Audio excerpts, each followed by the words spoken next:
Okay. All right. Folks, welcome. This is the Salim Ismail Podcast. This is episode number 10.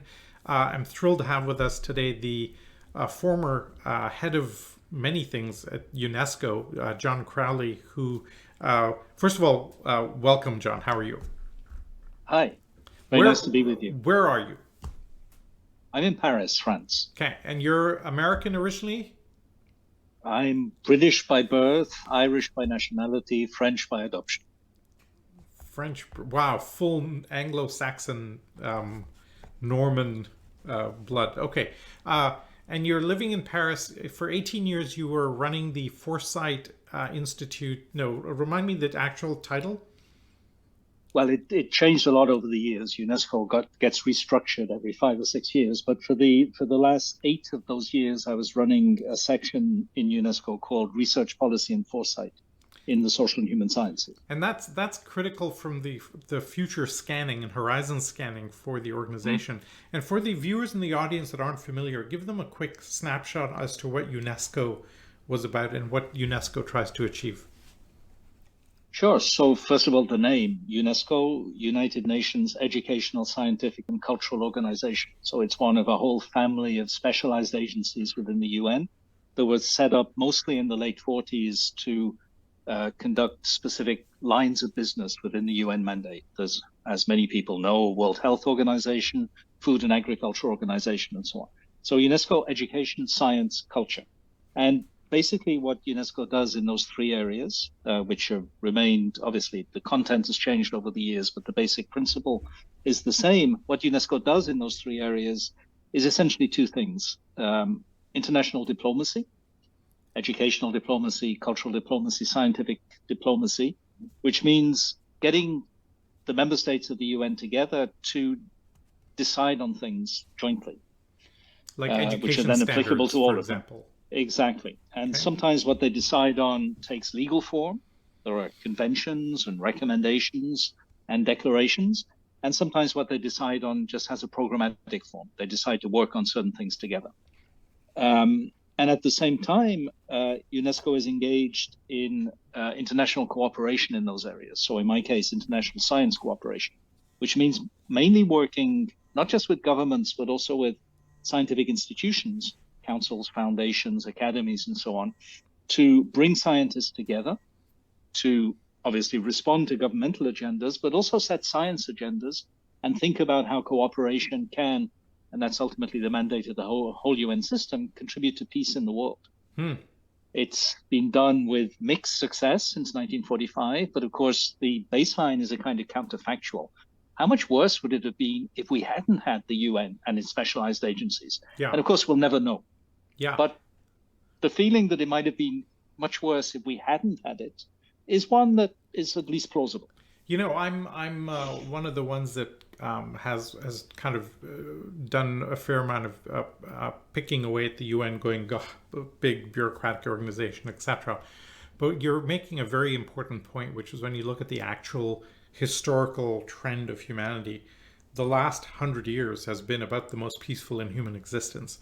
And not by accident was the UN created, and the Bretton Woods created all these institutions. And we've had a pretty decent run of it over the last several decades until the last few years. What do you think is causing the world to fall apart increasingly now? I'd love to get your thoughts on that. And I ask this question because you're one of the deeper thinkers that I've come across with, you look at it from a global perspective, plus the experience you've had dealing with dozens and hundreds of member states over decades. There's few people in the world, I think, that can comment at a macro level as to what's happening. So how do you think about what's going on in the world today and why? That's a very flattering presentation. It really puts the pressure on me, right? I think an important way of looking at it is the connection between ideas and institutions in this case. And of course, there are technologies are a very big part of this general picture as well, but put them to one side for the moment. The way in which institutions work is connected to the kind of sense they make. And there is a lag between the sense that they make and the practical institutional life of those institutions. Hence the point that's often been made, most famously by Gramsci, but he's not the only one to have emphasized this point, that you can often find yourself in a situation where yesterday's institutions are still institutionally alive because people are committed to them, work within them, fund them, take them for granted, and so on. But the purposes for which they were designed, the ideas that they make sense in terms of, are obsolete. And it's pretty clear that we're in that kind of gap today. The institutions of the United Nations were entirely shaped by the Cold War. Now, of course, they were born in many cases just before the Cold War started. But the UN itself was created in 1945.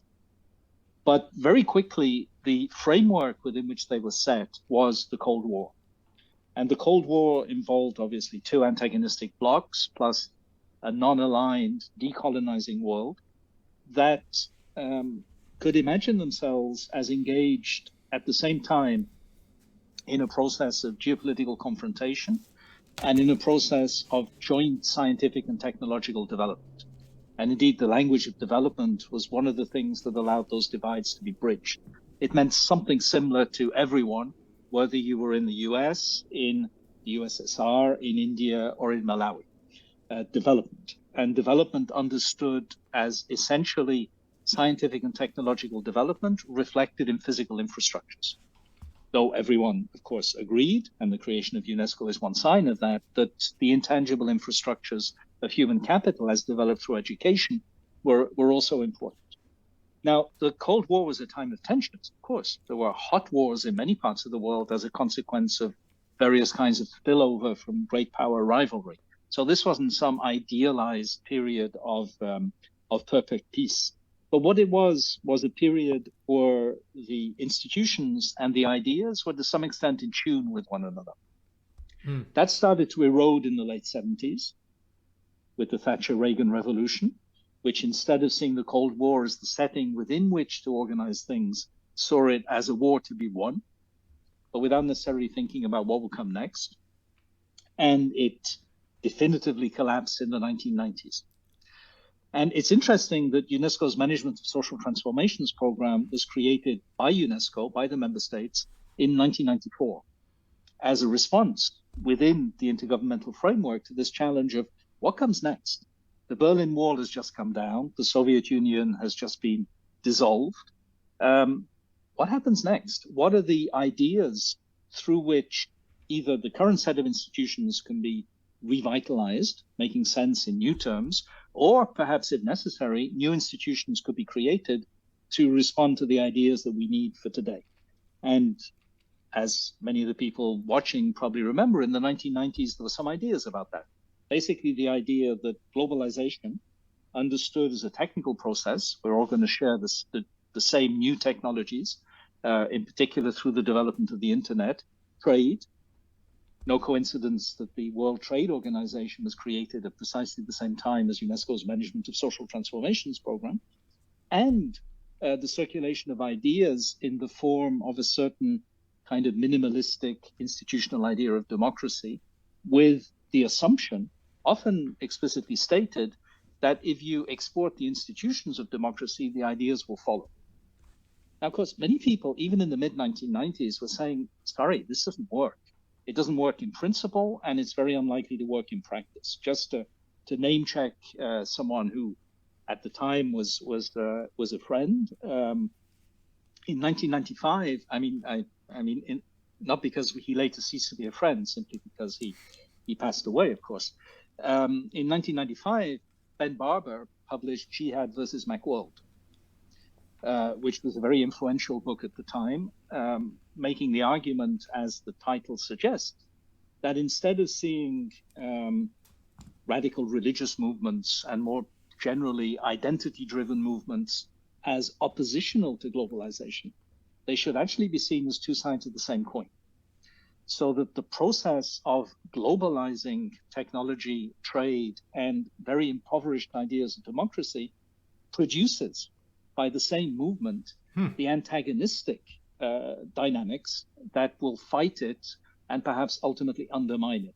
And you could say that 9/11, is almost, it's as if someone read Ben's book and decided to turn it into a script, showing in the real world how true what he wrote down on the page was. It's And almost the like big question, it's almost like a physics reaction. You have an action and a reaction, yeah, right? And exactly. so, okay, go ahead. Please continue. And the big question, which I worked on in UNESCO from 2003 in various programs and through various kinds of institutional restructurings, was ultimately all about that 1990s question. Do we have a set of ideas that make sense of our current institutions? And if we don't, what can we do about it? And I think the answer that emerged from the real world, as well as from all the programs I was involved with, was no, we don't have ideas that make sense of the world, of the institutions as they are, but we don't have the capacity to produce new ideas, and we don't have the capacity to produce new institutions either. The UN tried. It tried once at the turn of the millennium through the Millennium Summit in 2000, Yes. where Kofi Annan and his advisors sought to reshape the UN around a completely new vision, attuned to that technology plus trade plus democracy vision of the 1990s, in order to re-equip it for a new era. But of course, again, 9/11 came barely a year later. So the Millennium Summit was dead in the water before the process of trying to implement it had even started. And many of the key elements, as you know, including reform of the Security Council, were immediately blocked by the most powerful member states. Yeah. So the UN is still what it used to be, but it's not obvious why. That's the challenge. You know, this goes back to the commentary that Buckminster Fuller, right? You can't ever fix the existing problems. You have to create new systems at the edge and let those become the new gravity center, right? I noticed that there are efforts. One of the areas where you and I have considerable overlap is the idea from many people, including Paul Sappho, who first popularized this with me, that we're moving from a nation state to a city state emphasis over this century. And you kind of ideally want the UN to look like a parliament of mayors managing the commons and very localized models going forward. And if you take a city with solar energy and vertical farming and a satellite internet, you don't really need much of a nation state, right? Do you agree with that general trend and premise? And if so, how do we bring that into being? Good question. I'm not sure I totally agree. I'll try to explain why. But what is clear is that the whole UN system, and indeed the whole of political modernity, is based on the idea of the nation state. Building nations, building states. And of course, building economies attuned to those nations and states, including by the physical organization of space and by the symbolic organization of society around education, anthems, flags, national sport, and all the rest. This was developed in the 19th century. It proved very powerful because it was consistent with the technological processes of the Industrial Revolution. It made sense of them, it enabled them, and it was empowered by them. Because, in particular, of colonial domination, the whole UN Charter was set up on that basis, on the assumption that, in principle at least, every nation had the right to be a state, and every state had the right to be a sovereign entity within the UN. It's clear that that doesn't quite work, and that the exceptions, which have always existed, multinational states are always possible as an outlier case, even within the nation-state framework, are actually not outliers, but the norm. And this raises a major difficulty, which is the legitimacy of the state was historically and idealistically constructed as the political legal form of the nation. And the nation was not simply a bunch of people.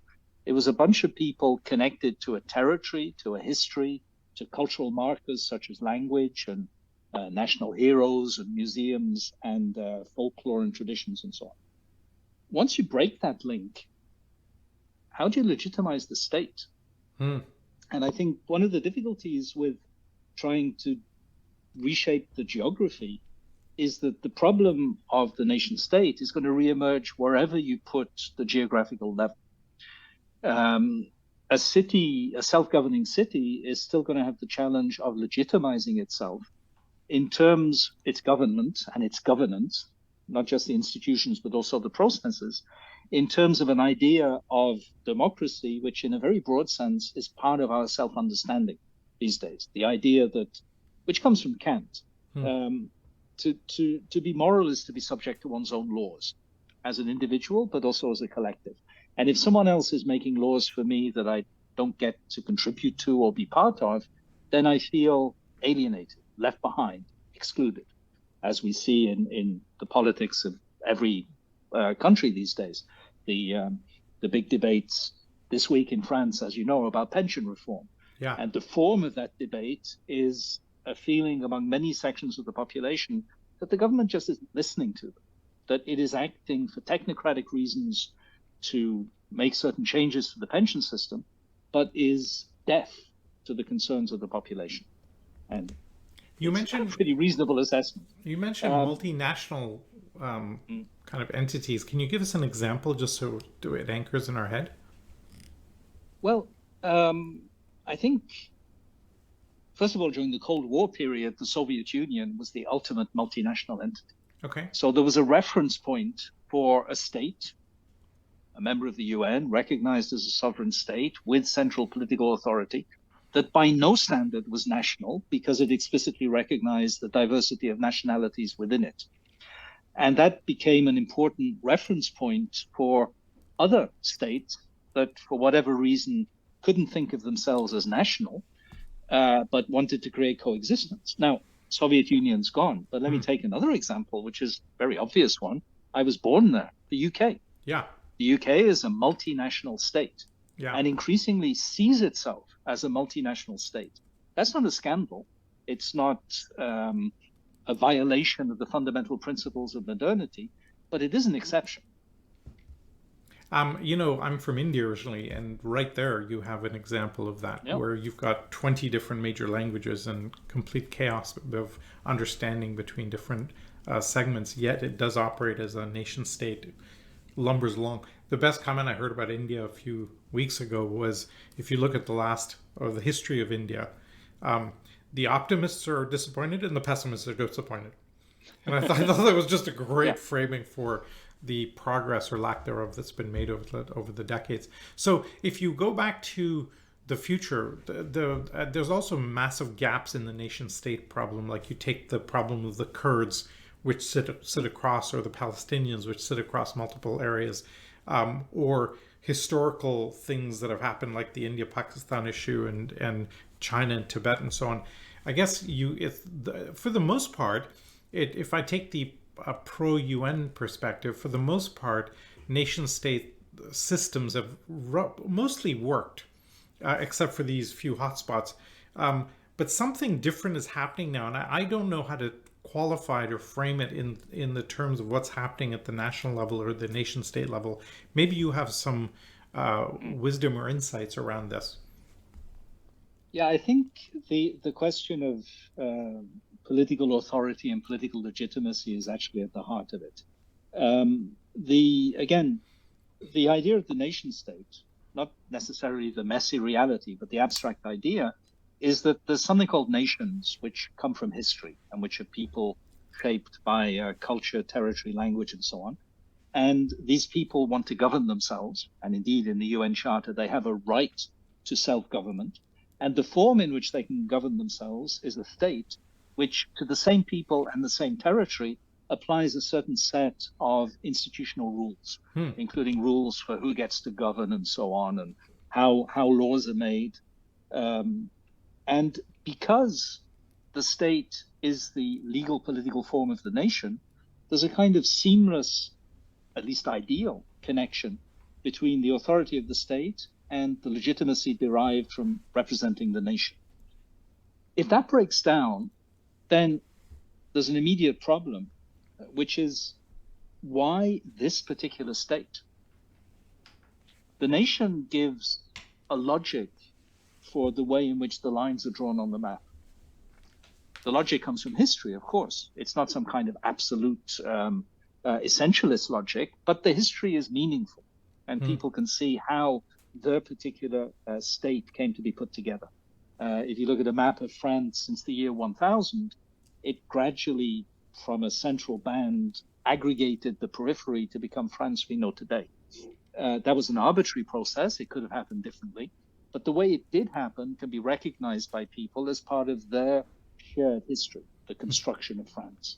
Right. And the same could be said of many other places. If people cease to believe in the nation, then the state has a problem, which is what legitimizes it. Now, there are alternatives. One possibility, which was central to the work of the Frankfurt School, Jürgen Habermas wrote a very interesting book in 1973 called Legitimation Crisis in Late Capitalism. He made the point that when national legitimacy doesn't work, or as in the case of Germany, is suspect for reasons of German history, then you can compensate for that by the legitimacy of technical prosperity. So the government is legitimized by being effective at giving the population what it wants, and therefore can be accepted as authoritative within their particular territory. But what happens when prosperity breaks down? When the state no longer delivers the goods? So that option can also decline. Another possible option is a kind of formalistic approach. It doesn't really matter who makes up the political community, so long as it has certain procedures to govern itself with elections and constitutional courts and political parties and all the other stuff, then it can be legitimized through its own processes in a kind of virtuous circle. But of course, if that starts to break down because people no longer join political parties, no longer bother voting, are skeptical about the virtues of the people who govern them, who have shown themselves often to be crooks and liars and so on, you recognize the kind of social media language that's all around these days, then that breaks down too. And we've, I think, in the last 40 years, gone through a series of cycles where the various options for legitimizing the state have been eroded. The national legitimacy, it still works in some places, of course, but in many places it's questioned by historically constituted peripheries, Scotland, Catalonia, by rather artificial historical constructions that no longer quite work. Belgium, split between language communities that were bolted together in 1830 for reasons that no longer make sense to anyone. You could argue they didn't make sense then. I mean, I lived in Belgium for a while, and if I remember right, the history, the Duke of Wallonia and the Duke of Flanders got upset with their respective French and Dutch governments and said, oh, let's just join together and form a country, ignoring the rather broad gaps in language, culture, economies, everything, right? And it's just it's literally two different nations in one state, right? And nothing gets done. You know the story the Belgians tell about why they left the Netherlands, which is a fun way of putting it. They say, of course, we speak Dutch, they speak Dutch. They used to govern us, not a big deal in itself. But the big difference between Belgians and Dutch people is that Belgians eat well and have fun. And the eating well and have fun stuff was a logic of similarity with Wallonia, on one condition: the prestige of French as the high language of culture. Right. And in the 19th century, basically everyone in the Flemish elite was fluent in French. Yes. And gradually in the 20th century, this came to be seen as an unacceptable form of subordination. Why would we learn their language when they don't bother learning ours? Which was true. Yep. And that led to the current divisions, which are increasingly basically leading the country to drift apart. As the Belgians themselves say, we have only 4 things in common, one of which is part of the problem. We have a royal family. Okay, why not? We have, probably much more important, a soccer team. And Belgians care about soccer, and it's a genuinely integrated team. And we have social security, which is one of the few federal institutions that Belgium still has. The pension and health insurance system is federal, not communal. And then the fourth thing they have is Brussels. Brussels is geographically in Flanders, but for historical reasons, largely French speaking. And therefore, Flanders can't imagine independence without Brussels. And no one else could imagine the independence of Flanders with Brussels. So it kind of bolts the two together, but in a way that makes no one happy. And then something else that's really important is the process of immigration. And the way in which immigration has created groups within societies. This is very true in every European country, in North America, in Australia, in many other places, who see themselves as, of course, belonging to the society, citizens of the state, but not necessarily sharing the national history. Yeah. So, and Britain is an interesting case of this. There was a lot of discussion over the years as to how Black people in the UK, whether of West Indian or African origin, could consider themselves in terms of the institutions of the UK. And what used to be common, I think it's probably politically incorrect now, but you can find a lot of literature from the 70s and 80s of people saying this, is I have no problem seeing myself as a Black British person, because Britain is a set of legal institutions. It's not a nation. So I find my place as someone with a different origin, different trajectory, but sharing the same civic institutions. So Black Britishness could be seen, and the same, of course, for Pakistani Britishness, Indian Britishness, Bangladeshi Britishness, could be seen as a form of civic identity. On the other hand, most Black people would have said, I can't see myself as English, because Englishness is exclusive. And if you look back at the history of the UK over the last 10 years, you see how Brexit was very largely the expression of that exclusiveness. In theory, the UK left the European Union, but in reality, given the size of England and the way in which English nationalism played a key role in Brexit, it's actually England that left the EU, taking Scotland with it against the wishes of Scotland. Northern Ireland, Wales, also interesting cases, but let's not go there, it's too complicated.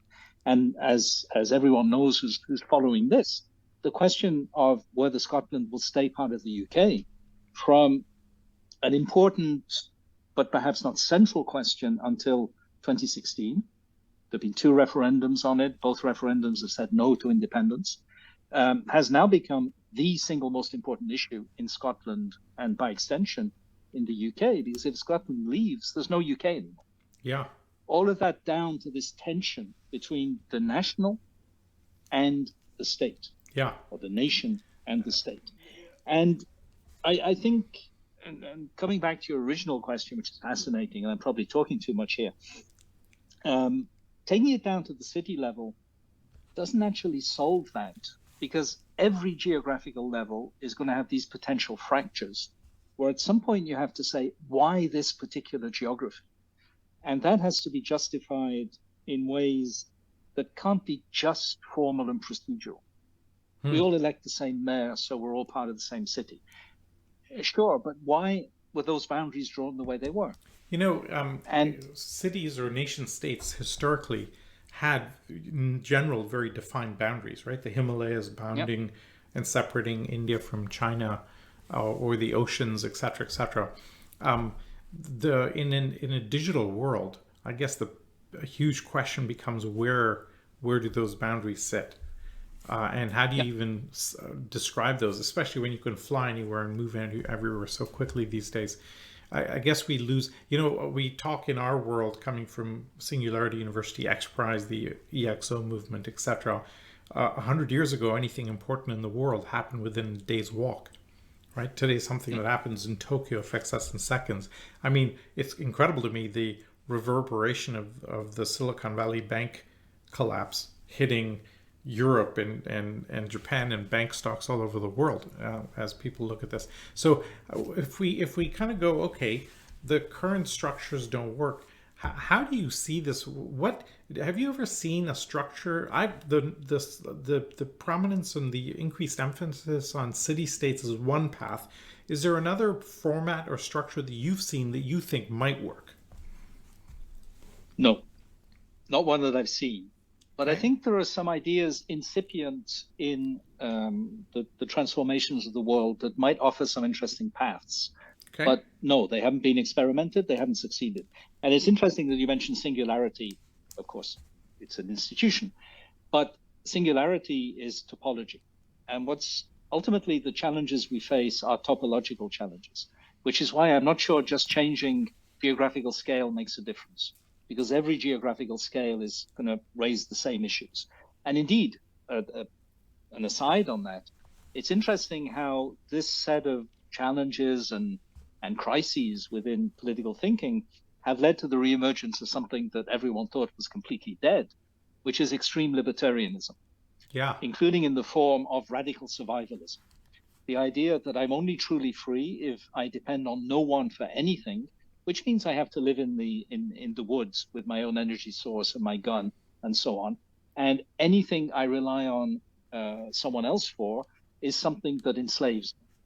That language is obviously it's a small minority, but they make a lot of noise on social media. And even if not everyone goes the full distance in terms of survivalist libertarianism, aspects of that are much more visible in public discourse than they were 30 years ago, when I think no one that's talked that kind of language except in very small circles. And this is a sign that taking the geographical level down just reproduces the same problem at a different level. And there's a kind of reductio ad absurdum of survivalist libertarianism, which is that attempt to find the right geographical level for political legitimacy. Which is why it sounds like what people are need and are suffering from is they need the sense of belonging or connection. And when you lose some of that legitimacy, you look at the Democrats and Republicans and that chaos happening here in the U.S. I'm like my Canadian passport. I'm like Gollum with the precious, just like hold on to that thing because the U.S. is nuts right now. That kind of a conversation, I think, is what's driving people are losing their sense of connection to the broader picture. And then I guess the comment you're making is then you're in kind of a free fall as to where do you settle in. And then the bottom of that is extreme survival libertarianism, as you call it. Do you see that prevalent in all over the world? Because I thought it was unique to mostly the U.S. It's peculiar to the US, but not unique to it, I think. Okay. And I mean, the big difference is that in the US, there are both ideological resources and practical social resources that survivalists can easily mobilize. Right. Guns, for example. Guns and Ayn Rand, shall we say. Ideas, technologies. None of that is so easily available in Europe, where these ideas are routinely mocked as ridiculous. Well, as I mean, Marx called it the Crusoe fantasy. And the Crusoe fantasy, not just by Marxists, is usually regarded as ridiculous by Europeans. But it's interesting that the porosity of social media means that things developed in one place circulate much faster now and find resonance. And in Europe, it's interesting to see how, in a different ideological framework, the idea of survivalism has been adopted in the radical environmentalist movement as a logical response to the collapse, not just of state institutions, but also of ecosystems. Can you speak more about that? Give us an example of that. An example is the people in the communities in rural France that have organized themselves explicitly on this basis. As it happens, we've been doing some work with one, advising them on institutional structuring and energy transition. This is in the department of Allier in central France. Best known town in Allier is Vichy, known for its thermal water and rather unpleasant political history. So this is about 60, 70 kilometers from Vichy, in the middle of nowhere. And a group of people, ideologically driven, have acquired about 55 hectares. So 55 hectares is what? It's about 150 acres of land, which they jointly own. About 500 people involved, not all literally living there, but all connected in one way or another. And they've invested a lot in organic agriculture and various kinds of cultural activities. They've created a local currency. One of the reasons they want to discuss energy transition is that they'd like, obviously, to go completely off grid and so on. And the way they think about these things is we are in an era of collapse. And some people realize it, some people don't realize it yet. The people who don't realize it yet are vulnerable because when it collapses, they won't be able to cope. We're sort of taking some proactive steps and trying to create the conditions where, by anticipating collapse, we can ensure that at least it doesn't affect us. Now, the difference is that this isn't libertarian in the US sense. It's closer to anarchism in the European sense because it's a commune, it's a collective. But still, basic principle is similar. I would have thought of this example as agrarianism. It is agrarian in terms of how it intends to survive, though interestingly, the community was structured originally around a school, a Steiner school. You know, the anthroposophic theories of Rudolf Steiner, which have inspired an educational movement. Yeah, huge. So while agrarianism is the mode of existence, right, their self-identity is actually defined by their relation to an educational institution. Not all of them are directly committed to those ideals and values, but many of them are, and it defines the sort of ethos of the place.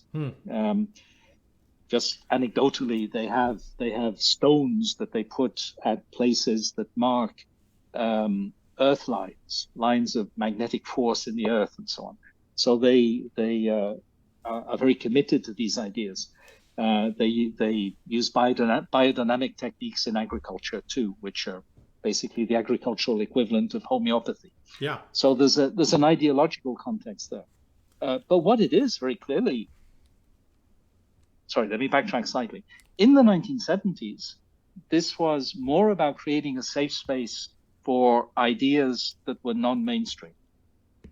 But as time has evolved, and as a new generation of people who've moved in, increasingly it's become a survivalist project because the environmental dimension has tended to take precedence over the ideological dimension. And the language of collapse is language that these people use, and there are many other examples with different ideological frameworks. So Europe is by no means immune to this. And environmental collapse, in the US, it's a different kind of collapse. It's more social collapse and moral crisis that drives these movements. But in Europe, environmental collapse has driven it very strongly too.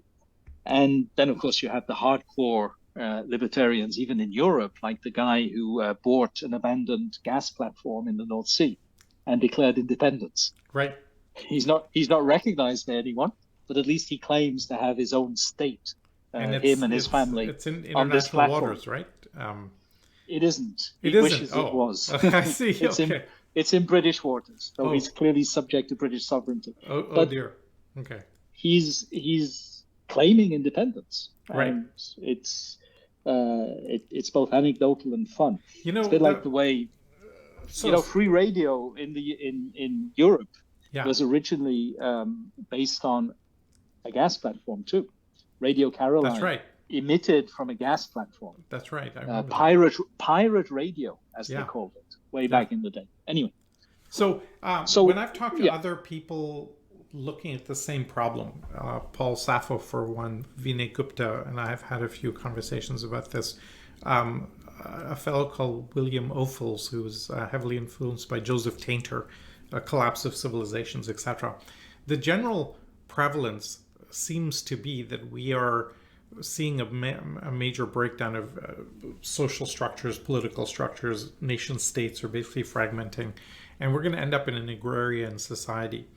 That's one path. Vinay thinks that won't work as long as you have the internet, because agrarian structures won't work if you've got global communications capability. What do you think? So that this is one modality that we could go down. Have you seen others that you find interesting and exciting? Well, my first comment on that, I'm not sure the institutions are collapsing.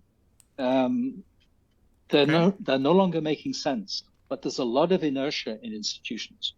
Yes. They can continue functioning for a long time after the sense they made has become obsolete. Well, religions would be the classic example of that. Exactly. The way chickens can run for a long time with their heads chopped off. And a lot of our institutions are in that mode. At some point, it will kill them, but they can keep going for a long time. Yeah. So the crisis, I think, is less a crisis of the institutions themselves than it is a crisis of the ideas that make sense of the institutions. Now, coming back to topology, I then sidetracked us on something else, but that was where I wanted to go.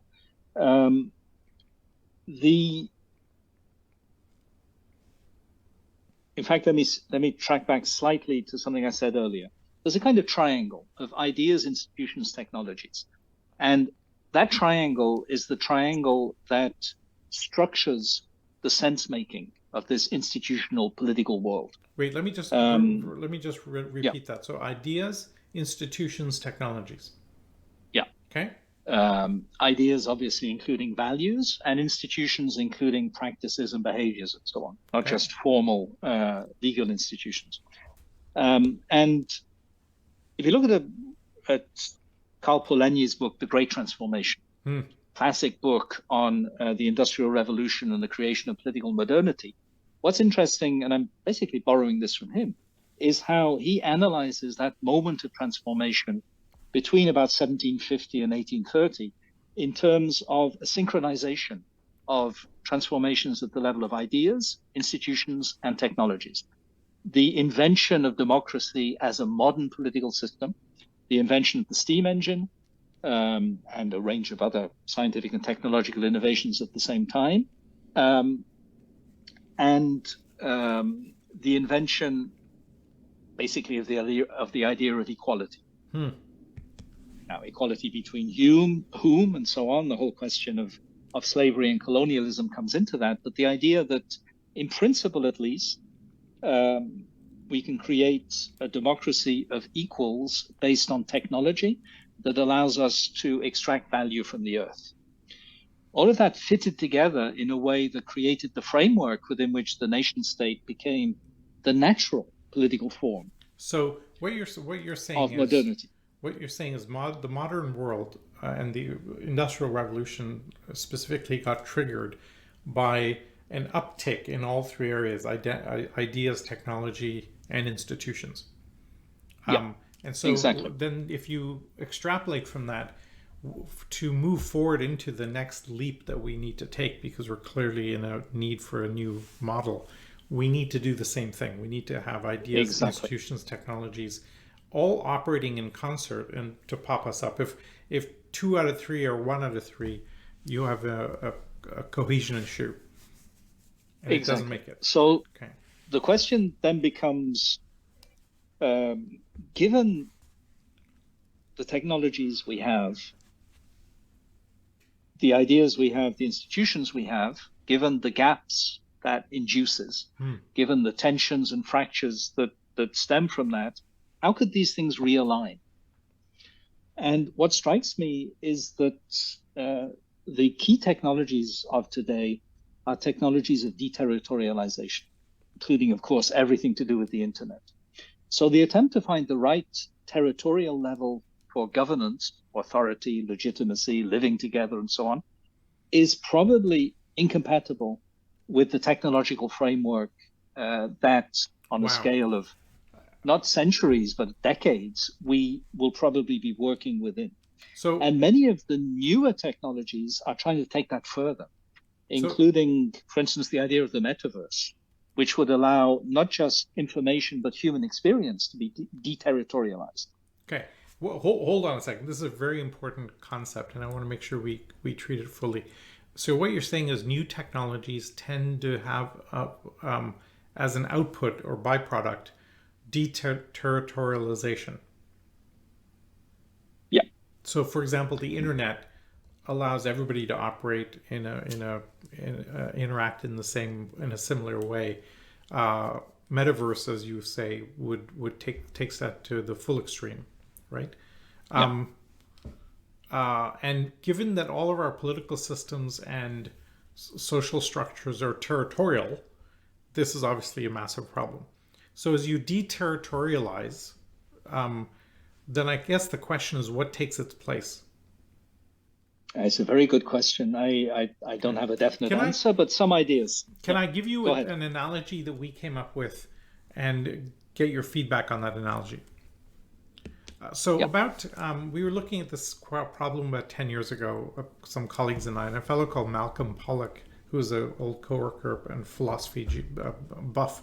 We basically came up with the idea of a thermodynamic state change, right? So if you have water in an ice form, it's cold, the molecules don't move very far or very fast, it holds its shape, etc. You add energy to the system and it turns into water. Now it flows to the boundaries of the system. It's hotter, it's more active, molecules are more bouncing more against each other, etc., etc. Then you add more energy and it becomes steam. And now it's hot, it burns you, it's trying to break out of any confines you put it. Lots of chaotic interactions between the molecules, etc., etc. Very hard to contain. The observation we had was that technology is moving domain after domain of human experience through an ice to water to steam state. For example, messaging. We used to send homing pigeons and smoke signals and the Pony Express, very local, didn't move very far or very fast. Then you get to the postal mail, which was the liquid state. It could send a letter anywhere in the world. And now we have emails and tweets, which is the vapor state, right? Or you take money. We used to trade camels and goats. Then we moved to letters of credit, right? And then we floated our currencies, and now you have Bitcoin. And social structures, we had tribes, which didn't move very far or very fast, and then nation states, and then multinational corporations, and now Facebook groups, right? And the conclusion we made was in domain after domain after domain, we're moving to this vapor state. And in that, the challenge is in a vapor state, stable structures don't form. Right. And so we saw movements like the Occupy Wall Street movement, the Arab Spring, lots of hot air, but nothing came out of it. And now no new solidity emerged, and we fall back to the old. And the question is, how do you navigate that tension? So we looked at it from a physics perspective, like the ideal gas law of social interaction. And I'm curious as whether you agree with that, whether that fits with you, and if so, what do we do about it? First of all, it's a very telling metaphor. I think its limit is that it's still set on one scale with two variables, temperature, pressure, basically, and reciprocally defined once you define volume. What I see as the challenge, the topological challenge, is that you can't necessarily fit the various levels together in a hierarchy. They coexist and interpenetrate, including the kinds of weird topological spaces that theoretical physicists and mathematicians love, where something connects to itself in messy ways. Yeah. And taking your thermodynamic metaphor, we still have a lot of ice, including desirable ice, including the ice of structure, the ice of proximity, the ice of stability. We can all be global migrants, but not everyone wants to move. We can all be tweeting 17 hours a day, but some people do like to watch the grass grow, and so on. So those structures, those stable, rather frozen structures, since we're talking about literally ice, still have their place. And they have their place perhaps particularly at local level, but not exclusively. The liquid structures are still, and it's interesting you mentioned that. I don't know if you know Zygmunt Bauman's book from the early 1990s about the liquid world, I think it was called. Whoa, no, I don't. I must look into that. And it's similar to your point about how things that were solid become liquid. And of course, more generally, that metaphor, all that is solid melts into air, is in the Communist Manifesto. It's one of the most striking phrases that Marx and Engels wrote way back in 1848. In capitalism, all that is solid melts into air. Yeah. But I think what we would need, given the technologies we have, given the kinds of institutional resources we have, and given the ideas to make sense of them, is something like the thermodynamic triple point, which in any phase diagram exists, but is not always attainable in practice, because sometimes the empirical conditions are impossible. Water has a triple point, but where it is at the same time ice, liquid water, and vapor. Yeah. But you need some very weird conditions of temperature and pressure to reach it. And it's a very unstable triple point. That's actually a wonderful way of framing it. We hadn't thought of that. We thought the next level would be a plasma state. It could be. It could be. But the triple point is probably a more accurate representation, where you could create the environment where this thing forms and you have a localized phenomena, right? And we could see that now and then. What that would mean is thinking not so much about levels, but about connections between levels. It's clear that people, basically anyone, both empirically and also normatively, desirably, needs to have a local space to operate in. But that local space isn't simply territorial. It's also the space of technologically mediated long distance relationships. Yeah. My home base, my small space, includes people living on the other side of the world with whom I have a relationship which might pre-exist the digital connection or be created by it. I can talk to my cousin in Portland, Oregon.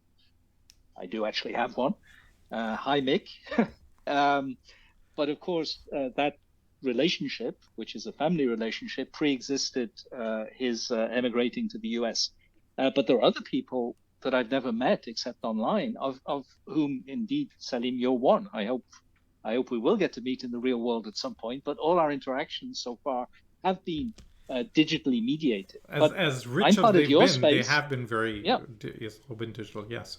I'm part of your space, you're part of my space. So the meaning of what used to be local in a Euclidean sense has been expanded by digital technologies to a new kind of locality, which is spread, dispersed across time and space in new ways. But that's still important to us. Yeah. At the same time, we obviously need to exist in spaces of economic interaction, cultural interaction, leisure interaction, and so on, which have physical constraints on them. Despite my age and the state of my knees, I still play soccer. I play soccer with people my age, or it would be impossible. But we can only play soccer if we actually meet up on the same pitch on a Sunday morning. Right. So some things are physically constrained. Other things aren't. I can share ideas with people all over the world. I can talk business with people all over the world. On the other hand, if I want to actually sell them stuff, like solar modules, which is one of the things one of my companies makes, then those solar modules have to be put together in an industrial facility, and they have to be transported to a consumer. So we're both embedded in the physical world, which creates certain kinds of Euclidean constraints, and at the same time, we can transcend that physical world through technologies that are non-Euclidean.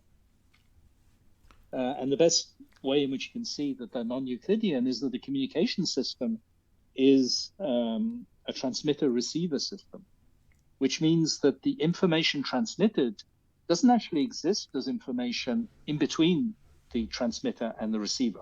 Right. Particularly if it's encrypted, for instance. It's the electromagnetic radiation follows a path in physical space, but the information doesn't. The information actually, in a sense, ceases to exist and is reconstituted by the receiver.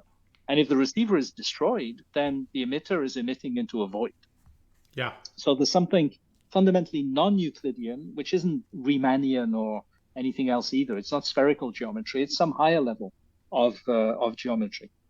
And finally, the world, the whole planet, is increasingly part of our experience as humans, because of consciousness of planetary interdependency, because of consciousness of planetary vulnerability, and at a more symbolic level, because the idea of humanity probably means something different to many people these days. It always meant something as an abstract horizon. Humanity is our common feature. It's what we're part of. So we can think in terms of humanity as a whole. We can define human rights, for instance.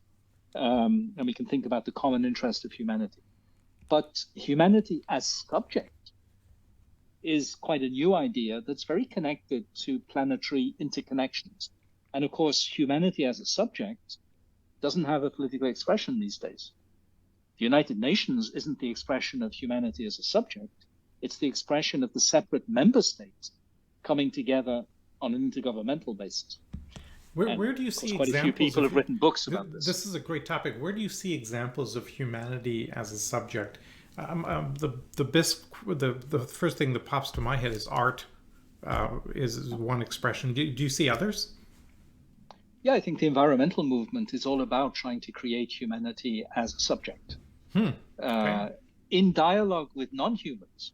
Right. Of course, the idea of dialogue with non-humans is itself very interesting. It sounds like a loose metaphor, but it's also a tangible reality. What does the IPCC do except structure a dialogue with the oceans, the cryosphere, the atmosphere, through the medium of scientific monitoring? This reminds me. We don't speak exactly the same language, but we're speaking to one another. Yeah, and of course, the planet's getting angry. This reminds me of a project. One of the favorite projects I came across a few years ago was a machine learning effort to translate dolphin language. And they figured they were going to get to it by about 2022. I'm dying to know what happened there, because it'd be an incredible breakthrough to be able to communicate back and forth with the dolphin. We probably don't want to hear what they have to say, which is another commentary referencing what you said earlier. Humanity as subject is a fascinating question, because now you kind of think of where do you fit in the broader picture, right? And this brings us back to some very big existential questions. Who out there in the world today have you come across that's doing the most interesting thinking and work around this?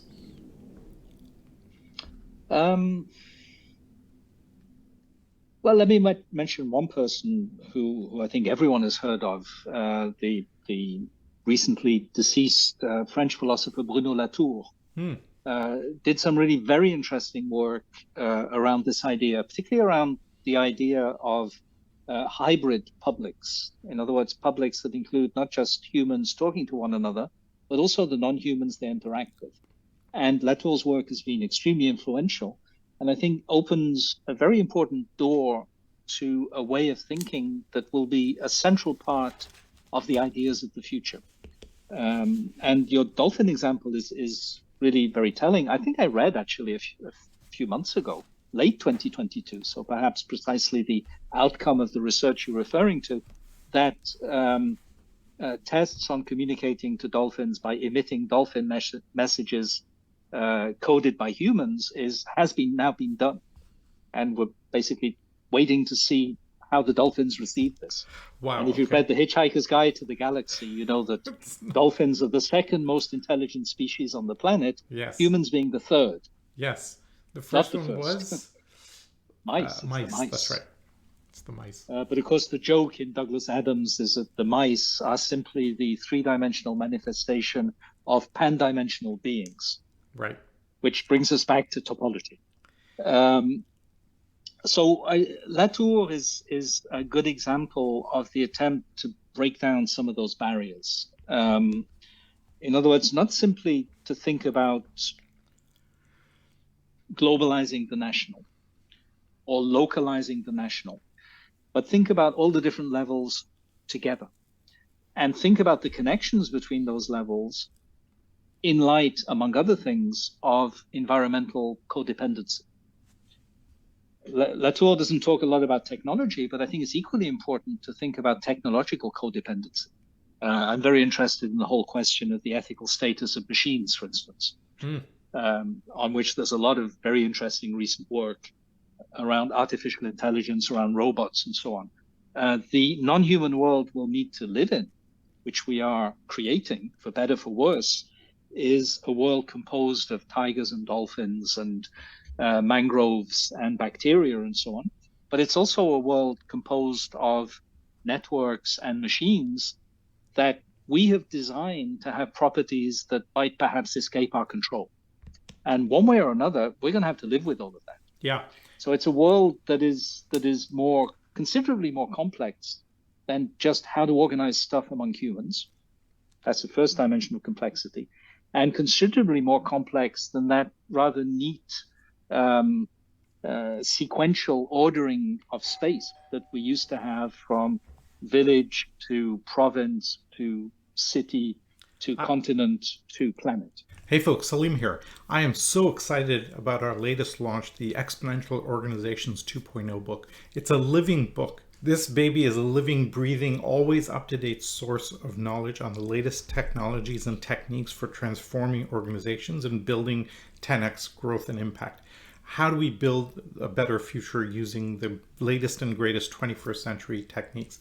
And the best part, you don't have to do anything. You just sign up for our basic tier, which is only $4 a month, and boom, you have instant access plus an AI chatbot interface into the book. You can cancel anytime, but there's more. We have a community of technologists, entrepreneurs, innovators, disruptors, thought leaders that we can exchange ideas with. You can tap into that ecosystem to build your dream. What is your massive transformative purpose? And the book plus the ecosystem in our community is set up for you to help leverage that and build it. So come along. It's a mind-boggling capability that we've built. Trust me on this and come and see us. That was my wine delivery, now successfully transacted. It needed a signature, so there we go. For anyone sitting in France, wine is one of the three most important things in the world, right? And what are the other two? I didn't actually think in advance of that. I suppose the classic caricature of a French intellectual would say women and philosophy. Okay.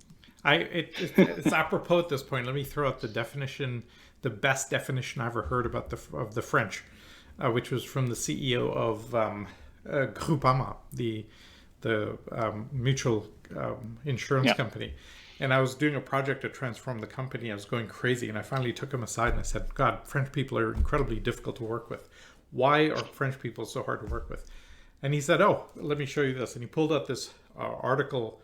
I think it was somebody from the UN that was asked this question. It might have been the UN ambassador from France or something. And he had this big quote circled, and he said, the problem with us in France is that we will say it works in practice, but will it work in theory? Yeah. And that just nailed it. And once you hear that, you're like, oh, everything makes sense now about the French. Absolutely. So often quoted and rightly so. So, and your city question, coming back to it, is really, I think, at the heart of everything we're talking about. I think there are two ways of thinking about the city level. One is taking the nation state down to the city level to make it more manageable. And I've expressed my skepticism that could work. More interesting is the idea that by networking cities, you can produce a new kind of topology of global space. Not exclusive of other kinds of levels and interactions, but introducing a specific level of interaction that breaks the boundaries and creates new kinds of circulation around shared issues and around a certain level of governmental organization. And indeed, this is happening to some extent, but of course, states are very reluctant to give cities autonomy to do it. But a movement like the C40 movement, which is an association of 40 big cities worldwide, currently, in fact, chaired by the mayor of Paris, as it happens, is an attempt to create that kind of networking logic. Not saying that cities are the right level to govern things, but saying that the interaction between cities of different kinds in different places, creates the right kinds of wormholes, effectively, to enrich the topology. I think that's a very important point, right? When I like part of the discussion of this thinking comes from, if you look at Trump or Brexit, it wasn't left versus right, it's urban versus rural, right? Brexit was 100% London versus the rest of the country. And we see that same tension playing out everywhere in the world, Sao Paulo versus the rest of Brazil, the complaints about Paris from the rest of France or Legion. There's a different modality in cities than the rest of rural environments, and this is the fundamental tension. What you're saying is, if you connect a bunch of cities together, you create a new type of a topology, and that allows for human behaviors to operate in new modalities that are more reflective of today's world and the technologies we have today. Yeah. Okay. Exactly. What are some other examples of topologies or cities or that type of a thing that you see that are relevant today, that might work? Well, networking hyperlocal forms of organization is another good example.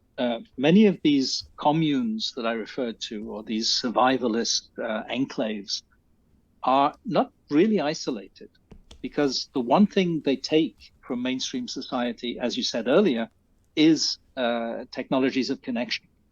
So that networking, the hyperlocal, also creates topological richness. I think you and I've talked about this before. I'm on the advisory board of an organization called Exponential Institute for Coordination that's trying to create a set of networked hyperlocal environments. Most kind of kibbutz and type of structures are try to be isolationist, right? And for political or ideological reasons, as we mentioned earlier. But if you actually connect them, you can do some really fascinating things at that hyperlocal level, but now networked across the world, which become very interesting. Yeah, and what's really interesting about that is that the connections aren't mainly about trade in the traditional sense. They're about ideas. Yeah. Including learning from experience, which means creating spaces of collective intelligence, which are no longer geographically defined. It's something like taking the old idea, the 20th century idea of clusters, which was this idea of how regional economics should be imagined, if a cluster being a certain level of density of interaction that allows innovation to emerge. And there are good examples from the 20th century of that actually happening. But of course, everyone in the 21st century was trying to create clusters when clusters were already yesterday's idea. Yeah. What's probably more interesting, and the pandemic shakeup has made everyone aware of this, with telework and lockdowns and so on. It was an eye opener for many people, is that you don't actually need that physical proximity of residents to have those kinds of interactions where collective intelligence emerges from the sharing of experience. Of course, you might need to meet up sometimes, but that doesn't necessarily mean living together. Yeah. In the same geographical space. We're living that with our community, right? The OpenEXO community is now 22,000 members, or in 137 countries, and it's incredible the richness of interaction we have in that community. They have local meetups, and then we have regional time zone friendly meetups, and then we have global conflagrations like that. EXO World event that you participated in 2-3 years ago, and I think this leads to the concept that Balaji Srinivasan has been promoting, called the network state. If you're familiar with that, I had an issue with that, and I wanted to get your take on it. It was basically, the idea was an online community coalescing into essentially the equivalent of a nation state, and then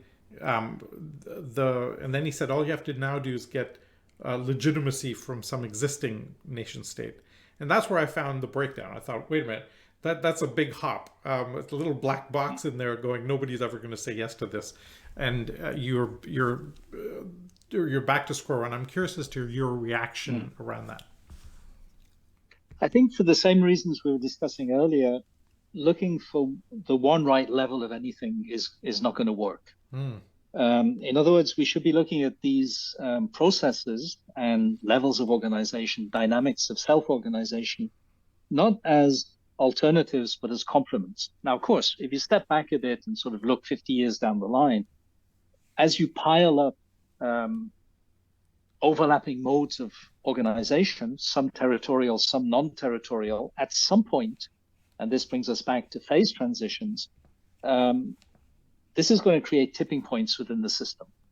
But I think it would be self-defeating to try to anticipate exactly what those tipping points might be.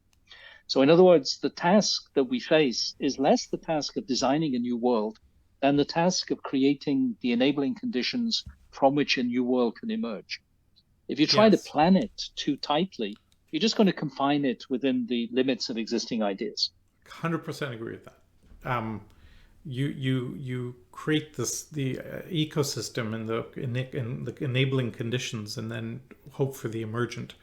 In fact, historically, successful movements have almost always appeared in this modality, right? There was some fascinating work done by I've forgotten the lady's name, a Dutch philosopher, a quantum physicist who posited this, and she said it's almost like the creation of these types of new ideas it's like a caterpillar turning into a butterfly, and that interface between the two is almost like a woman giving birth. You have these pulses of contractual labor pulses that get stronger and stronger and stronger, and in the end the new idea has no option but to pop out, right? And it's a beautiful metaphor, and she's put quite a lot of detail, done a whole PhD thesis on it. And I think it feels to me that we're in that type of contraction. We're kind of honing these new modalities and testing them out in a safe space before they kind of emerge. You don't know what's going to come out. Absolutely, and I'm not sure the space can necessarily be safe. There's dangers too. Every time you give birth, a monster could emerge. could emerge. Very, very true. I mean, look, over the last couple of days, we've seen the emergence of ChatGPT 4, right? And I'm looking at that stunned, that pretty much it renders every white collar job is threatened in the world. Every white collar job in the world is threatened. And we thought that automation would affect blue collar workers. And so everybody's worried about that. And it turns out, no, the pandemic showed you need your local delivery folks and the people driving the trucks and cleaning the streets and all that stuff infinitely more than somebody thinking about project management. Absolutely. And I think with one of my business partners in one of my businesses, we started thinking about this as a medium-term project. Needs partners, it needs finance and so on. But the question is a very simple one. Within the collapse framework that we were discussing earlier, so not a framework predicting collapse, but a framework putting the possibility of collapse at the heart of contemporary thinking. There's no guarantee that our systems, including our food systems and transport systems and so on, will survive. So how can we create something that's resilient, robust to the possibility of collapse? And that requires thinking, among other things, about, imagine you have to survive as a small community. What skills do you need to survive as a small group of people, a couple of hundred people? And maybe we should rethink the education system around those skills. And what's interesting is that there are many traditional manual skills, carpenters, blacksmiths, and so on, but also sorts of symbolic skills. And more importantly, we need to overcome the division between the two. We need to create synergies between the various kinds of skills that can allow a community to sustain itself. And then if you go a step further, why wait for collapse? This is what we always needed anyway, even within the parameters of current society. So doing it is both building resilience in the face of possible existential threats, and also just making the world as it is a better place. And of course, creating conditions for emergence. So we're thinking about how we might be able to set up some new kind of educational institution around that. Okay. So let me just go back to that comment that you just made. I want to double down on that. And then I want to talk more about what you're up to and the different domains you're kind of exploring in this. So you said that you need to take the idea of collapse or systemic collapse as a given almost in and take that into account. Can you repeat that for the folks listening? Yeah, the idea is that often collapse is seen as a predictive scenario. Things will collapse or might collapse. But it's actually much more interesting to bring that into the present as part of our existential framing. The possibility of collapse is a present possibility, not just a future threat. And if you deal with it as a present possibility, then you'll respond to it in very different ways than if you simply try to prevent it in the future. And in particular, that raises the question, well, what should a community look like? And what's interesting is that thinking about what a community would need to look like to deal with collapse actually leads you to some interesting thoughts about what a community would need to look like as things are. That's the interesting angle. Yeah. Bringing into the present those future possibilities as possibilities. And we're not very good at that as humans. We're much more comfortable with certainties, we're terrible with things happening. Yeah. But if you can't incorporate possibilities, then you're not going to be able to deal with them, including the ones that you completely fail to imagine.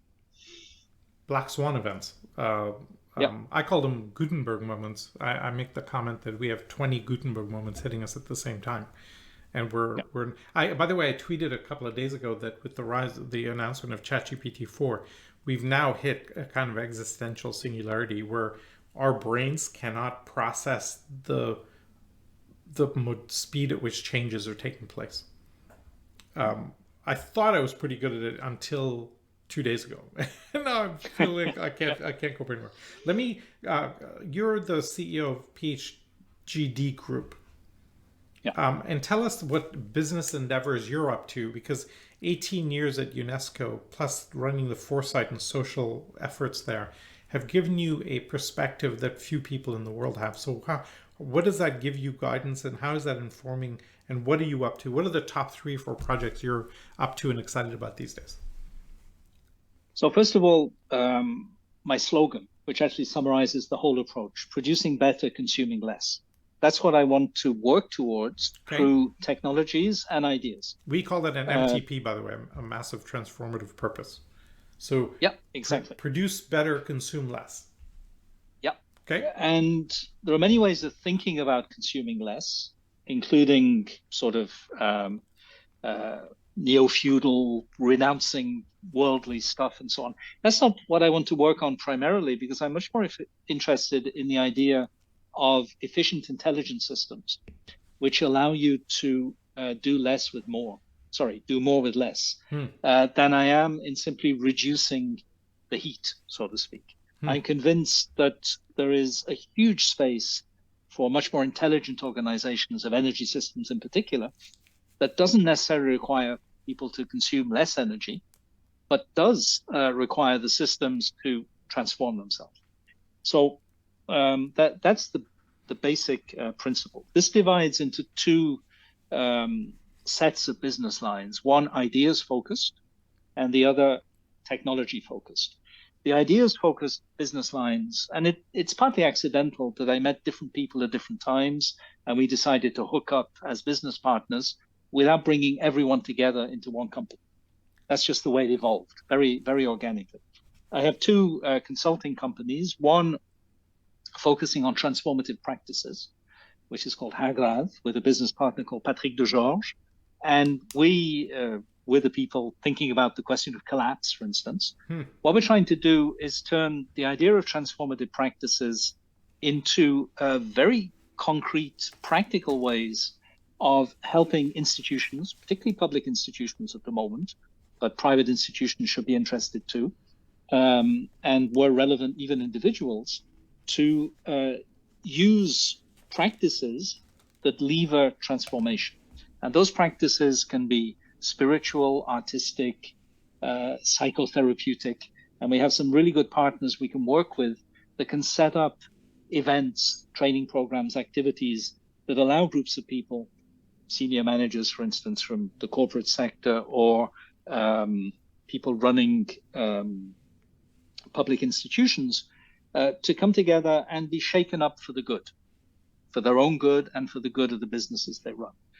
And this actually works quite nicely. It's a new company. We didn't even have any cash flow until the beginning of 2022, so we're still building, but looking promising. The other consulting company, which I remember we discussed a couple of years ago, is focusing on the question of trust and trying to operationalize trust through a series of techniques summarized by a concept called the tree of trust, which is a 7-dimensional model of trust. And we're currently developing that with a particular focus at the moment on Africa, interestingly. My business partner, Pierre Viniki, who invented much of the content, is in Cameroon at the moment and spending probably 2/3 of his time in Cameroon, building a really ambitious project called Cameroon Trust 2030 as in the UN Development Goals, working with government, civil society, businesses, and the UN system in Cameroon to see how you can transform the idea of development for a whole country through the lens of trust. And wow. I think there's a lot of potential there. There's a ton of fascinating ideas there. Jerry Mikulski talks about this as scarcity equals abundance minus trust, right? And if you want to bridge to a world of abundance, we have to solve the trust problem. Yes. And so it's awesome that you're working on initiatives like that. Where can people track your work or find you? Well, my website isn't great because I run it myself for the moment. I'm short of resources, but at least it gives an entry point. So that's www.phdd.group. Okay. And that gives an entry point to the separate websites of the various businesses that I have a stake in. And then alongside the ideas component, which is important to me because I've always been an ideas person. As you can see, I can talk forever about this stuff. There are also industrial ventures that are actually about specific technologies, all of which are defined, they're all energy technologies, defined in terms of a use concept. And the use concept is energy autonomy, giving consumers the opportunity to control their production better. And we have that at 3 different scales. There's a solar business, which is an existing business with cash flow that already sells its product, the product being plug-and-play solar modules. So solar modules that are put together in such a way that they're delivered ready to function, plug them in, they deliver power. So hyper simple solar power for people who want access to solar power but don't want to mess with their roof or can't afford to, and don't want to mess with their electrical setup. That is really getting a lot of traction because it's a competitive market. My business partner, Jean-François Fausse, invented the technology a few years ago. It's been copied in the meantime, but the market is growing very, very fast. Because even in a country like France, which traditionally has been very confident in its nuclear power, people are worried about 2 things: electricity prices and possible blackouts. Yeah. And the combination of those 2 fears mean that you're looking for ways of protecting yourself at home. And home production, particularly if it's simple and comparatively cheap, without all the costs of putting rooftop solar in, is very attractive. And it's, of course, the simplest kilowatt scale option. Other options exist, like low temperature geothermal, or even like home-based wind, but they're considerably more expensive because they're at higher scales of capacity. So kilowatt scale solar. Okay. I remember having a chat with one of the C-suite of EDF, and I was talking about cultural transformation and how you have to take on the Bill Gates kind of assumption of healthy paranoia that something will disrupt you. You have to, and he was like, "We run 80% of the energy in France. we're the leading nuclear thing in the world. Nothing's going to disrupt us. I can't get anybody to listen. And literally 3 weeks later, Fukushima happened. And then their world kind of collapsed. I mean, this is a world where the comment you made earlier, I think, is absolutely telling. You have to think about collapse in the present tense and assume that we're in it almost. And now, how do you think about the future going forward? Right? Any other technologies that you're looking at deeply? Two that I'll mention, but your point about nuclear is really so important. And I mean, EDF is an incredibly powerful and even successful company. But what it's dealing with at the moment is cracks. In other words, metal quality issues, metallurgical issues of aging on pipes, trivial issues, not even specifically nuclear issues, because they're not on the nuclear part of the facility at all. But if those cracks aren't solved, then eventually the plant breaks down. So there's fragility built into the level of metal molecules, poorly handled, poorly welded, or poorly designed, or whatever. And no one saw it coming. And now it's become a systemic problem because many of these facilities were built to the same plan. They'll find a solution, of course, but a lot of capacity is offline, which means the fear of blackouts and prices rising even more than they would have anyway with the natural gas issue in Europe, and uncertainties about the future. So home-based solar looks cool to many individuals. That's a B2C product. At the 100 kilowatt scale, we're developing a very exciting concept for wind energy. Historically, wind energy at 100 kilowatt scale was pretty routine. There was a lot of it about, but it was very old technology, not very efficient. And then the big operators basically abandoned that scale of facility because they were going to much bigger things. So there's a gap in the market. And we're convinced, again, as a use case, that there's a lot of space for that scale of wind production for farms and small businesses, village collectives possibly. 100 kilowatts is basically the equivalent of 10 households who could come together to consume the production from such a facility. And because they're much smaller than the traditional European wind turbine, same in the US, they can be sited much more flexibly. A 100 kilowatt turbine is 25 meters high, as against 180 meters for the 2 or 3 megawatt models that are all over the countryside. So this is a much earlier stage project. We have a patent, and we need to fund the prototype. So if anyone's interested, get in touch with me. Actively looking for funding for that. As for the whole business, but that one is very specific. We need to fund the prototype. And we see enormous potential for this to basically fill the gaps where wind is relevant, not relevant anywhere, unlike solar, which works more or less anywhere. But where the resource is good, then there are gaps to be filled that will introduce resilience and flexibility by locating electricity production closer to the consumer. Incredible. And then the third project is exciting too. It's a much more frontier project technology, but it has already been prototyped. We're trying to get it to market now.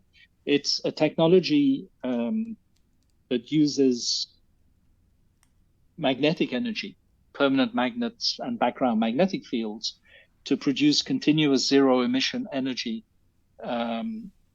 which, unlike other renewable sources, is also compact, doesn't take a lot of space, whereas wind and solar do by their very nature.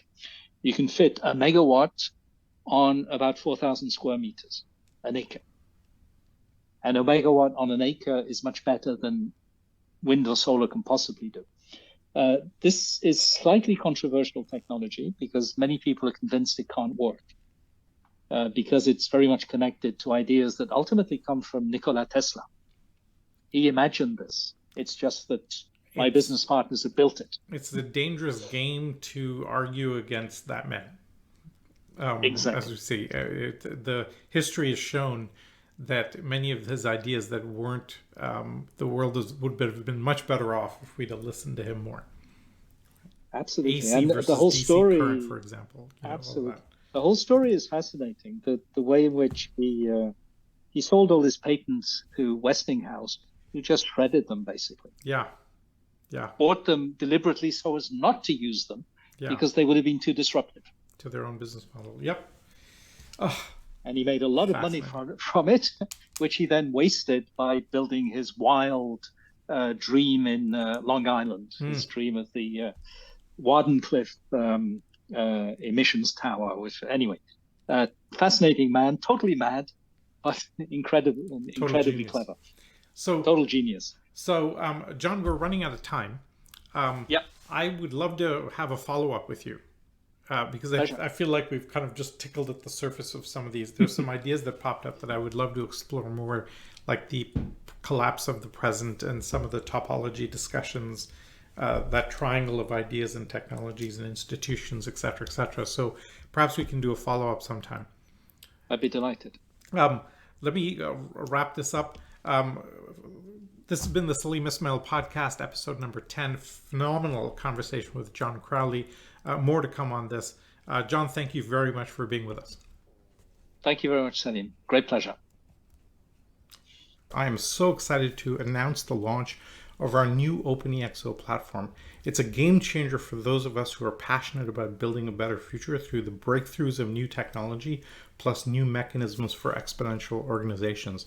First things first, the platform is home to the amazing Exponential Organizations 2.0 book, a living book, which means it's constantly updated with the latest case studies and the greatest breakthroughs in technology. ChatGPT, for example, is incorporated into the book already. With a basic membership of just $4 a month, you have access to all of the resources, 700 plus case studies. If you're not satisfied, you can cancel anytime. And it actually features a job board to help you connect with like-minded individuals, plus an AI-curated news feed that's head and shoulders above everybody else. So why not join today? Be part of a community that's working together to build a future. And for those of us who are ready to go full throttle, our premium membership offers even more perks. You'll have access to the courses and masterminds, communities of experts and thought leaders who are changing the game and building exponential organizations to transform the world. So what are you waiting for? Join us today and let's build a future together.